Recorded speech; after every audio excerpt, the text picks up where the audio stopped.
Salut les codeurs et les codeuses, j'espère que vous allez bien. Aujourd'hui on se retrouve pour une nouvelle vidéo. Un petit tutoriel donc sur Angular, comment faire une animation pour les navbars. Donc vous voyez ici sur mon écran, j'ai une navbar donc à gauche avec des icônes. Donc voilà ici. Le problème étant que pour les nouveaux utilisateurs, c'est compliqué en fait de savoir à quoi correspond l'icône. Donc ce que j'ai fait, c'est que j'ai fait une navbar qui s'agrandit et qui se rétrécit. Et donc vous voyez ici, il y a une petite animation en fait donc pour l'agrandissement. Donc ça c'est une animation qu'on peut faire simplement avec Angular. Et donc je vais vous montrer un peu comment. Donc là j'ai reproduit pour ce tutoriel en fait une même navbar à peu près similaire. J'ai ajouté l'icône, mais pour l'instant vous voyez que si je clique dessus, il ne se passe rien. Et donc ça on va le faire ensemble. Donc tout d'abord, avant de commencer, vous devez aller dans votre fichier app module TS, donc, qui est ici, et vous devez vérifier que vous avez bien apporté browser animation module. Sinon vous aurez une erreur dans la console, donc voilà. Vous faites-le dès maintenant. Donc ensuite, comment ça marche les transitions? Donc tout d'abord vous allez devoir créer un trigger dans votre composant qui en fait va servir à définir le nom de votre transition. Donc moi je vais l'appeler collapse menu. Donc ce qu'on va faire, on va aller dans mon composant de la navbar. Hop. Donc c'est très simple. Ici vous avez donc l'arrobas composant. Vous ajoutez animation. Donc c'est un tableau en fait, parce que vous pouvez ajouter plusieurs animations sur plusieurs composants, sur plusieurs éléments de votre composant, pardon. Hop, ça je vais l'enlever. Et donc on va faire comme c'est écrit ici. On copie et on va mettre le trigger. Hop, et là vous devez importer. Donc vous devez importer le trigger de l'animation. Donc ça c'est fait. Donc ensuite, qu'est-ce qu'il faut faire? Donc l'animation en fait, pour réaliser cette animation de collapse, en fait il faut définir les états, donc les différentes propriétés de notre élément. Donc en fait quand on fait une navbar qui s'ouvre, qui se rétrécit, qui s'agrandit, en fait il y a deux états. Il y a l'état collapse et il y a l'état expanded. Donc le collapse, c'est quand la navbar est petite, donc sans les titres. Et le expanded, c'est quand elle est ouverte, comme actuellement. Donc on va pouvoir ajouter ces deux états. Donc ça on le fait dans les définitions, ici. Et pareil, on va importer tout ça. Donc en fait pour chaque état, en fait on doit définir le style.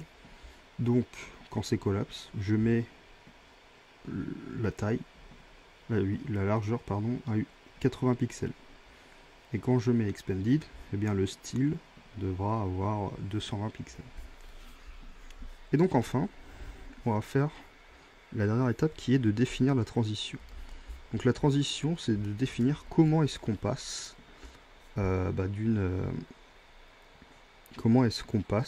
d'un état à l'autre.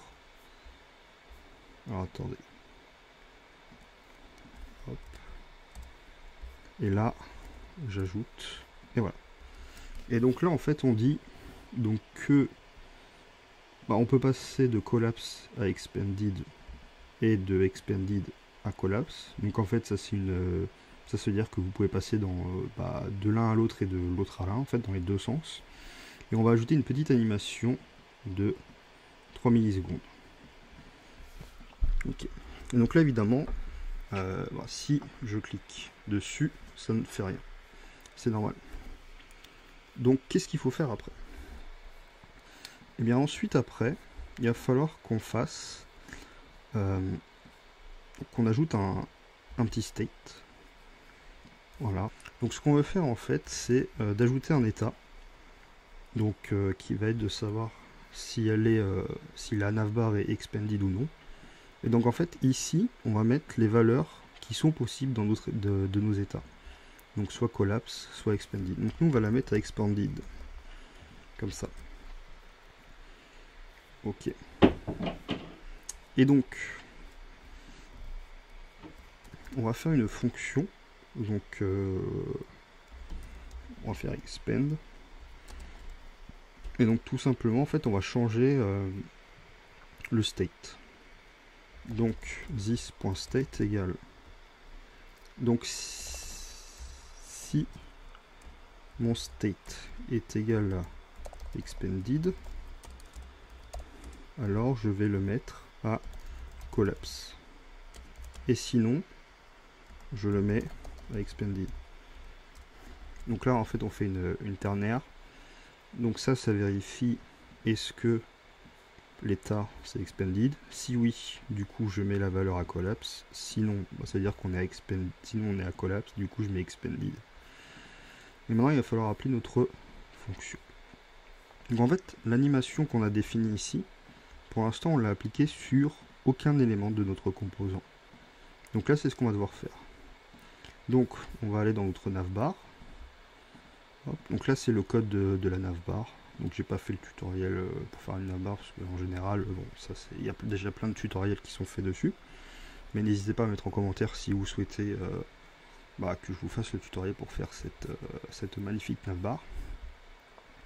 Donc ce qu'on va faire, c'est ici, eh bien on va faire donc arrobase et on va mettre le nom de notre animation. Donc le nom c'était collapse menu. Hop, collapse menu. Et nous il faut qu'on prenne du coup l'état. Donc là on appelle notre animation collapse menu et on lui précise dans quel état on est. Et l'état on l'a défini ici à expanded. Ok. Donc on fait ça.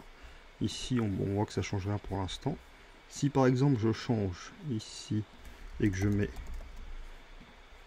collapse, et bien ici vous voyez que c'est rétréci. Ok, donc là je repasse à extended, donc là elle est à nouveau grande, et donc on va aller sur le bouton, donc qui est ici, le collapse button, et on va faire un clic, et donc quand on clique, eh bien on fait expand, tout simplement, et là, ça se rétrécit. Ok, donc on voit que c'est un peu, c'est très simple en fait, donc on peut s'amuser à améliorer le menu évidemment avec là on a des petits problèmes de style, donc ce qu'on va faire c'est on va aller donc là vous voyez dans la navbar en fait pour tout ce qui est les noms des menus, des items des menus en fait c'est des liens. Donc ce qu'on va faire, on va ajouter une classe qu'on va appeler hidden. Et en fait, elle va s'appliquer que si mon state c'est égal à collapse. On va les ajouter partout sur nos liens. J'ai oublié le petit guillemet, voilà. Donc ça c'est pour le centre d'aide qui est la partie en bas. Après il y a voilà, mon profil, mes projets. Et ensuite on va dans le CSS de votre composant et donc là c'est mon navbar item, là c'est mon A, et donc ce que je vais faire, si j'ai la classe hidden, alors je fais display none. Et si je fais ça, hop, les liens ont disparu. Alors là non, parce que là je suis dans les navbar items, donc j'ai aussi les support items, donc qui sont les items en dessous. Si je fais ça, c'est parfait. Donc qu'est-ce qu'on va cacher d'autre? On va cacher le nom en haut, donc web coding on peut le cacher. Donc pareil, on garde la classe hidden, ici le h4, hop, et dans le navbar header, le h4, si je suis hidden, alors je fais un display none.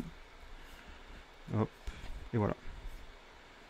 Ok, ça avance. En bas, ici, on voit aussi que là, c'est pas très propre.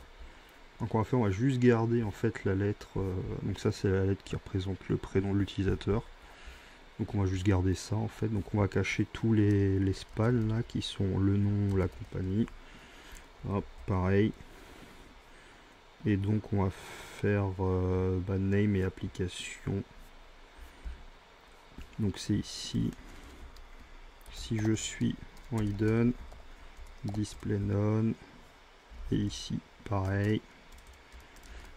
Display none. Et donc là, tout est caché. C'est parfait. Donc on voit qu'il y a encore quelques petits problèmes de style. Donc là, par exemple, donc ouais, en fait, ce qu'on peut faire directement, hop, on va enlever ça, on va enlever ça. En fait, on va le faire sur le container qui est ici, qui est username, au lieu de le faire sur les spans, parce que comme il y a des règles de margin et de padding, hop, parfait. On va le faire là. Ok, super. Donc là, on est bon. Donc là, on voit que c'est pas centré. Donc là, je suis en display flex. Si je fais ici align item center, justify content center, vous voyez que c'est centré. Le J. Donc ce que je vais faire, c'est que je vais ajouter ça dans le CSS de mon composant. Ici, comme ça. Si je fais ça, maintenant c'est centré. Et donc enfin le bouton ici. Donc il y a deux choses. Déjà, bon là il est collé, donc l'idée ce serait de le mettre en dessous du logo. Et la deuxième chose, c'est que normalement, il est vers la gauche quand on veut rétrécir, et il doit être vers la droite quand on veut l'agrandir. Donc ce qu'on va faire, donc on va regarder dans quel élément le bouton il est. Donc c'est dans le header. Donc si je suis, hop, on va copier notre hidden. Et en fait, au lieu de faire ça, on va faire un flex colonne. On va ajouter la classe flex colonne sur le navbar header. Pourquoi? Parce que le navbar header par défaut il est en display flex, donc c'est à dire qu'on va afficher les blocs on va dire sur les côtés. Et donc si j'ajoute la classe flex colonne, on peut ajouter flex direction colonne, et donc là du coup ce sera l'un en dessous de l'autre. Voilà. Attendez, flex colonne. Oui, c'est parce qu'il faut faire le petit esperluette pour dire qu'on sélectionne la classe. Voilà. Ok, parfait. Donc ce qu'on va faire, on va rajouter un petit élément de style pour que le bouton il ait un peu de margin en haut. Donc margin top, on va mettre 0,5 rm. Hop, ici on a un peu de truc. Et donc justement en fait, comment on va faire pour modifier le sens? Donc en fait, soit vous avez deux icônes. Donc moi vous voyez j'ai qu'une icône, d'ailleurs elle est tournée vers la droite. D'accord, moi j'ai qu'une icône. Et donc ce que j'ai fait en fait, c'est que j'ai fait c'est où j'ai ajouté en fait la propriété rotate. Vous voyez ici. Donc c'est à dire que ça va juste faire un miroir en fait. Et donc ce qu'on va faire ici pour le bouton, quand on est en collapse, en fait on va faire un rotate de 0 degré. Et comme ça il sera tourné vers la droite. Et voilà. Donc vous avez une superbe navbar qui rétrécit si jamais l'utilisateur a l'habitude d'utiliser votre application, et donc l'utilisateur n'a plus besoin d'avoir les noms. Mais voilà, si vous avez un nouvel utilisateur, c'est important de le guider parfaitement en fait dans la navigation de votre application, pour pas qu'il lâche en fait, et pour pas qu'il passe 3 heures à chercher. Et donc voilà, vous aurez cette superbe animation. Et donc je vais vous laisser un petit exercice vous pourrez retrouver la solution dans le code source. Et en gros, ici, quand je clique sur le bouton Click Me, eh bien j'ai un effet comme ça qui va changer le background de couleur, avec un petit effet smoothie. Voilà.